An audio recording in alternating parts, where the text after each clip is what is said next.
Welcome, everyone. I'm Rilus Dana. Let's talk probate and real estate, some of my favorite topics. So I'm live right now in the private group for attorneys, as well as the Maat Legal page and some other places, the Maat Legal YouTube. So if you're an attorney, make sure you join our attorney-only Facebook page or the private Facebook group. There's a link in the description. I'll be giving away more attorney-specific advice and information in that group. But today I wanted to go live in multiple places to talk about real estate and probate. And I want to talk about how attorneys can work together with real estate professionals to provide more solutions for their clients. So let me share my screen and we'll get into it. If you have comments, go ahead and leave them. If you're on the live, I'll try to get to them if it makes sense. Or if you're watching on the replay, I'll try to answer them next week. All right, so let's start off with some basics about probate, and we'll go from there. So step one, you got to define the players, get some of the key terms: decedent or dead person, and then fiduciary, who's in charge. So I like to use this visor to represent the fiduciary, the person who has authority to sign the contract, and beneficiary, who gets the stuff. So it's important to understand that the players to know who you're dealing with and what their role is. So there could be multiple beneficiaries. What is an estate? Is it a large house? Well, in estate planning, in this context, what we're referring to when we say estate, we're talking about everything a person owns, whether alive or dead. So if something is still titled in the name of the deceased person, it's correct to say that it's titled in the name of their estate. Fiduciary is a person to whom property or power is entrusted for the benefit of another. So whenever someone is wearing this fiduciary duty hat, this green visor, that means they have a legal obligation to act in the best interest of another. So the fiduciary, the personal representative, or the person that managing the trust, they always have this duty. So when they're serving as the trustee or the personal representative of the estate, you have to act in the best interest of all parties involved. Now, later in this presentation, I'm going to talk about some different real estate solutions, such as wholesale deals, seller financing, and things like that. But it's important to point out, as the bar reminded me, someone complained about an event I did for attorneys when I was talking about how attorneys can work with real estate advisors. I need to point out the attorney always has the fiduciary duty. So if you end up recommending a wholesale transaction, the attorney still has the fiduciary duty, or rather their client does, a personal representative. So they always have to act in the best interest of the estate. So what if there's no will? So if there's no will, you can say they died intestate, which is a fancy word, means no will. So you look up the laws of intestacy. So whatever state you're in, if you're in Michigan, you would look up the laws of intestacy in Michigan to see what the order is, or to see who the beneficiaries and how it's going to be divided between the spouse and family members. If there's no family members, then it's going to go to the state.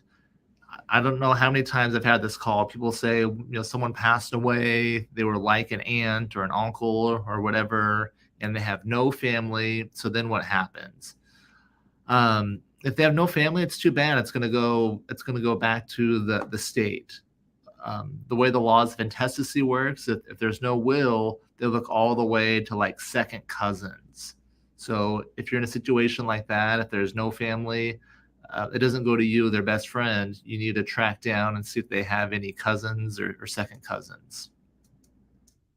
But a last will and testament is a document. The person that makes it is called the testator. In the last will and testament, they name the beneficiaries of their estate, who's going to get their stuff. If they have minor children, they can designate the guardians of their children, and they can designate the personal representative, who's going to be in charge. Now, to activate these powers, couple things. One, the person has to be dead. The last will and testament doesn't do anything until they've actually passed away. And a probate needs to be open, or some sort of court proceeding to appoint the guardian. And a probate is the process to appoint the personal representative. So having a will says where your stuff goes, but the personal representative has to go to court to activate that power. So probate's the judicial process where the court legally appoints the personal representative.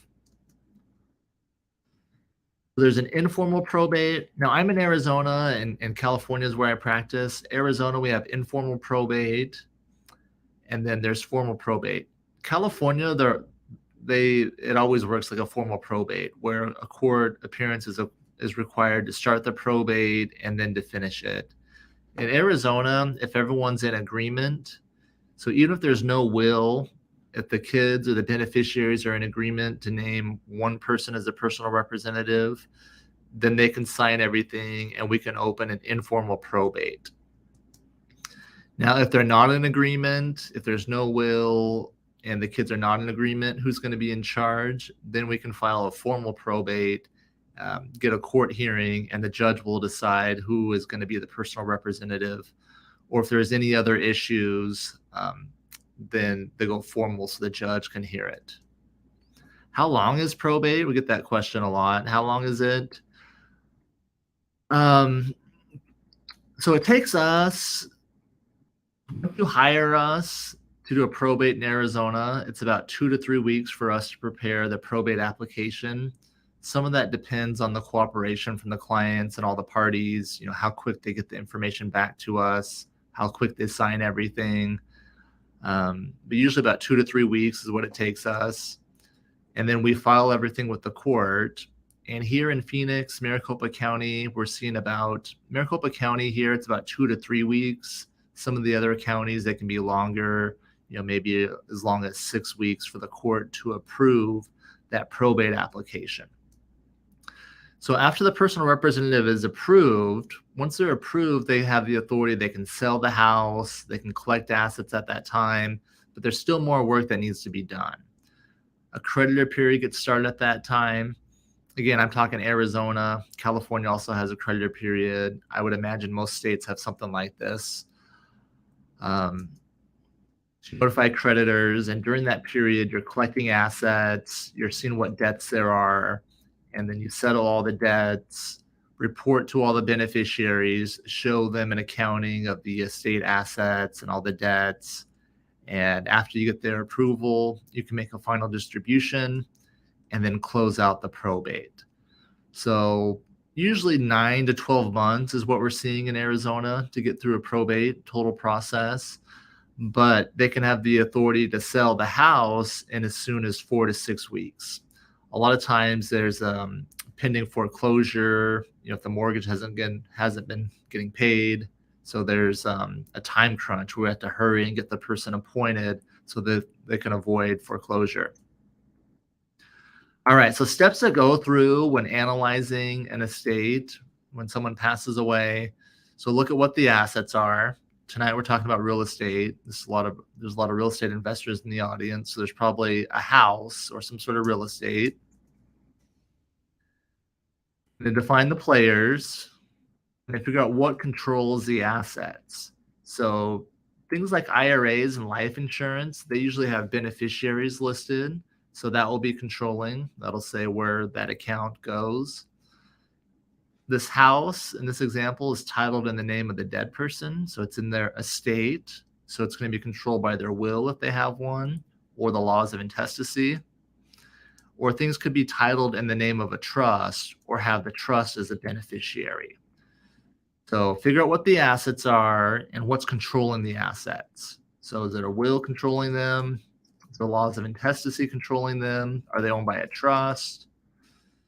All right, so after you figure out, who the players are, what the assets are, what controls them, let's talk about real estate a little bit more. Let's talk about some title options, how you take title. So you want to look at the deed or the title of the property to tell you who owns it. If it's just owned by a single person, that's pretty easy. If it's owned by multiple people or a married person, you need to distinguish if it's their separate property or community property. And then if there's multiple people on a title, the default is they own it as tenants in common. So what that means, there's no rights of survivorship. So that means if one of them passes away, their share goes to their estate, and a probate could be necessary to transfer their interest. So no rights of survivorship with tenants in common. And if there's multiple people on the property or multiple people on the deed, it's assumed that's how it's owned. Now, if it clearly says joint tenants with rights of survivorship, then what that means is if one person passes away, the other remaining owners are the owners. So it means that their share does not transfer to their estate. It means that if one person survives, the other remaining owners are now the only owners of the property. You can also take title in the name of a trust. So when you look at the deed, you can see that it's owned by a trust. So these are types of deeds of conveyance. So the important thing is just to see who's on the deed, which person or company. Could be multiple owners, could be a trust, could be an LLC, could be some dead people on title. So you want to see, who the owner is. Warranty deeds, I'm going to just go through this quickly. It has to do with the types of promises conveyed, or whether it's a quit claim or warranted. But the basic thing is that it's showing you the owner. I've heard this referred to as the receipt. It's like the receipt proving who the owner of the house is. So secured debt, it's like an IOU. So the deed shows who the owner of the property is. A lot of times there's debt secured against the property, like a mortgage. So if you take out a mortgage, borrow money to buy a property, that debt is secured against that property, meaning if that house is ever sold, the bank gets paid back. There could be multiple mortgages or notes. So you want to check title and see if there's any other notes or possibly judgments or liens against the property. So secured debt means that if the property is sold, these debts get paid. So they're secured by that property itself. All right, let's talk about a traditional real estate sale. First, we'll go through how a traditional one works, and then we'll look at some alternatives like a wholesale deal and a seller financing transaction. That's the fun stuff. So traditional, you sign an agreement with an agent. The agent lists the property on the MLS. They market the property, show the property.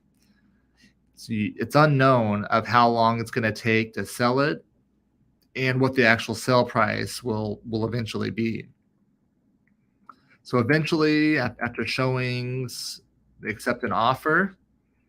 So the offer is going to be the contract, and it's going to contain the terms that will tell you the sale price, earnest deposit, inspection period, and closing date. Those are some of the major terms of the process. Then escrow gets open with the title company. So the title company supervises the process. They also do a search to see if there's any debts on the title. They confirmed who the owner is. They confirmed that they have the authority to sell the property. So this is where it gets discovered that a probate is needed. If the title company pulls it up and they see that the title's still in the name of a deceased person, a probate could be necessary to be able to transfer the title. During that inspection period, the buyer may ask for some repairs to be made or ask for some concessions. In a traditional sale, it's typically that the seller pays the closing cost. That's traditionally how it goes. And then end of the day, they get paid after all that. So when working with probates and trust administration, I like to have more options. I like to work with real estate professionals that can do more than just sell on the MLS. That's a great strategy a lot of the times, but sometimes people need some different options. So if they need to sell fast, they don't have the time to wait and and see what the market's going to bring. That could be a reason for a cash offer. Or if the property is in bad condition where the new buyer wouldn't be able to get financing in the current condition, it might make sense to sell it as is and let someone else fix up the property and then list it. Other options are subject to, meaning buying a house subject to the mortgage. I'm not going to get into that deep today. They can also, real estate professionals can solve problems by buying properties that have a tenant or a family member in there. Now, it can be kind of a difficult situation if you have to kick out a sibling or niece or nephew or family member from a property. Even if they know kind of what's happening and know that someone's passed away and it's their time to move on, it can be difficult for a family member to do this. But if the property is sold, then the new owner can take care of this, of removing this family member. Novation agreement. So this is a way where if a property is not in condition to be sold on the MLS and it needs some work, this is a way to actually partner with the real estate investor to do the fix and flip and then sell the property together. These real estate professionals, they help me out in my business in several ways. Besides buying properties and offering these solutions, other things they can do is meet the client at the property, FaceTime clients to show them. A lot of times people are out of state and they have no idea what they're getting into. They don't know what their uncle left them. So it can be helpful to have someone, show them on video what the condition of the property is and what's there, and they can determine if they need to come into town and deal with it. Or a lot of times people are happy to stay in New York or wherever they're at and let the local professionals help them out here. Personal property, so if they need things, shipped, or they need an estate sale, those types of things. Vehicles, a lot of times there's a vehicle associated in the estate. So they can help deal with those. Maybe that's returning it to the bank if it's upside down and there's no equity. If it's paid off or there's equity, maybe that means selling it. Or maybe a lot of times these professionals will buy the vehicles as in addition to the houses, kind of solve all the problems for the families. Pets, if they have pets that need to be rehomed, these professionals can help find home for the cats or dogs or whatever it is. And help establish value. A lot of times people, they have no clue what they just inherited. They don't know what it's worth. So it's helpful to figure out what it's actually worth, and then they can decide what to do. There may be beneficiaries that need to move. They need to find a new place to live, so they can help them find a new house to rent or buy. And this is something that I want to point out as well.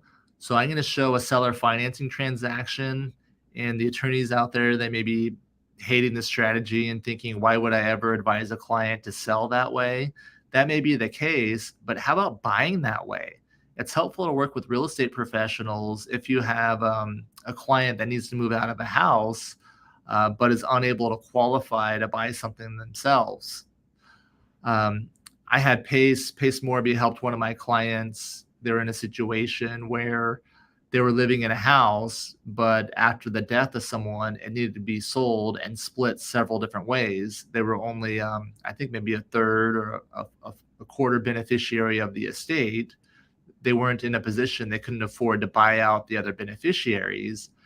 And they also had no credit. They just never paid for things. They used cash for everything. They never used any type of credit during their life. So they were really nervous when they had to leave this house that they've been living in, and they were nervous they wouldn't ever be able to buy anything. Pace actually helped them find a transaction, helped them find a house that they could buy with seller financing. They were able to get a loan directly from the seller to borrow the money, and they didn't have to go to a bank. So having different options is great. Even if you don't want to sell that way, it's great to know about these strategies because you may have a client that wants to buy a property that way. All right, so let's look at a wholesale transaction. Let me answer some of the questions. So we got Sibo and Snappa. Says, my issue here in Southern California. Let's see if I can put this on the screen. Here we go. So issue in Southern California, all probate deals seem to go to real estate agents, which investors don't have a chance. Yeah, California is kind of a different ball game. California probates require an appraisal by a special probate referee. In California, you also have to do what I would call a formal probate, meaning every time you have to have a court hearing to open up the probate, and you have to have a court hearing at the end before probate is closed. So in that final court hearing, the judge wants to see the house sold for close to that value that the probate referee gave. If it's sold for less than that, then you got to explain why it's sold for less than that. So yeah, you're right. That is what I'm seeing as well. In California, they do like to see that the transaction sold by realtors, or you got to explain why it didn't go to a realtor. So good question. See we have some sub 2 people in here, so they know who Pace is. So thank you for joining. So let's look at how a wholesale transaction works. And of course, the sub 2 people in here know. So this is for the real estate professionals, or I mean for the attorneys as well. So with the wholesale real estate transaction, the real estate professional, they may also be an agent as well. They may have that in their toolbox, but they also have other tools as well. So if they decide to buy the house cash as is, they would choose a closing date. So an advantage with this is you get to choose the speed. A lot of times they want to go fast and just get the money and not have to deal with the problems. But sometimes someone may be living there and they need some time to relocate. So what's nice about the cash sale is you can choose the closing date, have some more flexibility. Escrow still gets open with the title company, still an inspection period. Typically in these transactions, the buyer's usually paying the title fees and the closing costs. So the agreed upon price, whatever the cash price is usually what the seller receives. They don't have to pay commissions, don't have to pay for title companies, inspections, all of those things. And then at the end of it, so that they get the cash, and then the title goes to the new property. So let's take a look how a seller financing transaction would work. A lot of people don't realize that you can loan money just like the banks do, and you can secure that debt against the property just like the banks do. So this example, real estate professional and the seller, they accept offer. That's going to include the sell price, how much cash is paid, and the loan amount from the seller, including the interest and the time to be paid back, all those things. Escrow is going to get open with the title company again. Title search, lots of documents to be signed. There's going to be even more in this type of transaction because there's also going to be a promissory note. So this is like the IOU. This is the contract saying that you're borrowing money, what the rate is, all those things. There's going to be a deed that transfers the ownership of the property. So the way that transaction is going to work, so the seller is going to get some money and they're going to get the note, so the right to be paid, and the new buyer gets title to the property with the security interest. So the note is secured on that title. So it puts everyone on notice that the seller is entitled to be paid if this property is ever sold. And if they do not get paid, they also have the right to foreclose and take the property back. So good security for the seller. This is the same thing the banks do. So they're in a security interest. And in these types of transactions, it's usually the buyer that's paying the closing cost. So a little accounting 101. So assets, when you own a house, money, cash, those are assets. Liabilities, when you owe money, when you have the debt, that's a liability. Now, if you're the one that owns the note, you've lent the money and you have the right to be paid back, that liability is actually an asset. So if you have the right to be paid back, then that's an asset if you own the note. All right, so here's how the wholesale transactions work. So we'll put yeah, probate is a lot less hassle in Arizona. We can do informal probates where the court just supervises it, but we don't actually have to wait to have a hearing to open the probate, and we don't have to wait to have another hearing to close the probate. We don't have to do probate referees here to figure out a value. It's just that fiduciary duty and making sure that all the beneficiaries are happy with the transaction. Okay, so wholesale contracts. There's going to be a contract, open escrow, and then an earnest money deposit is paid to the title company. And then there's also an inspection period. And here's how those deals actually work. During that inspection period, the investor may assign the contract to another flipper. Now, depending on what the real estate investor is doing, maybe they bought other properties, so they decided to let this one go to a friend that can do the remodel. So they would assign that contract to the flipper that steps into their position and is going to show up on closing day with the money to close out this transaction, fulfill the terms of this contract. And they pay an assignment fee to buy the contract. So another way it could go, very similar, but instead of assigning it to a flipper, you could assign it to another cash buyer. So same thing where they sell the contract to another buyer. Or they could actually complete the transaction themselves. And they could take down the property themselves. Maybe they're going to flip it themselves. Maybe they're going to live into it. Maybe they're going to live in it. Either way, those are your choices. Those are how the wholesale transactions work. So what you have to be careful of with wholesale, there's some shady characters out there. They may promise big things and promise a high sell price, but not show up the day of closing, or wait until the last minute, wait until people have already moved and relied on those things, and then renegotiate. So you got to be careful about that. And yeah, they may not have the ability to close. So they may have got the property under contract at too high of a price where they can't sell to anyone, and they don't have the money themselves to be able to close. So that's why you have to make sure you're dealing with reputable professionals.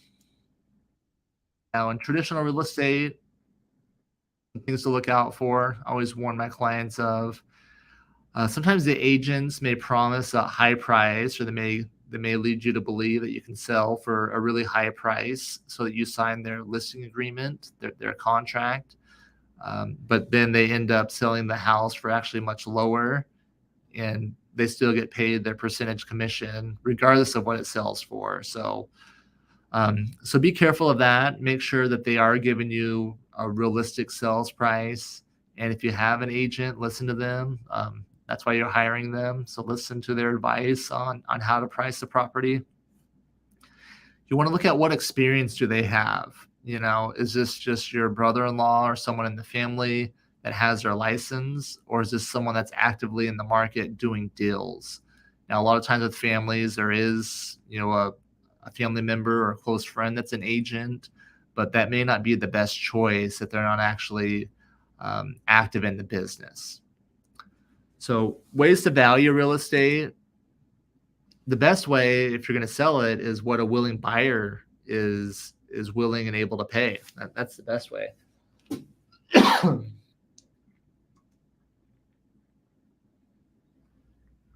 If it's a property that they're planning on holding and not selling, then you can get an appraisal to establish what the value is. You can also reach out to an agent and ask for a broker price opinion letter. So those are different options. So again, attorneys working with real estate professionals, they can help your clients determine the value of the real estate. And I like working with professionals that have multiple options in their toolbox where they can give, a cash offer or list it on the market, or even help them fix and flip it themselves. So that way clients have more choices and they can do what's best for them. This is one of my companies. This is Maat1.com. So attorneys, if you're out there looking for a real estate professional, if you're wondering, how can you get someone to help you on your deals, you can reach out to me for anything in Arizona and California through this website here. Or another good resource, I didn't put it on here, but if you're not already in the Pace Morby private Facebook groups, those are great places where you can find other professionals. So thanks everyone for tuning in today. Thanks for your comments and feedback. Let me know other topics that you'd like to hear about, and we'll see you next week.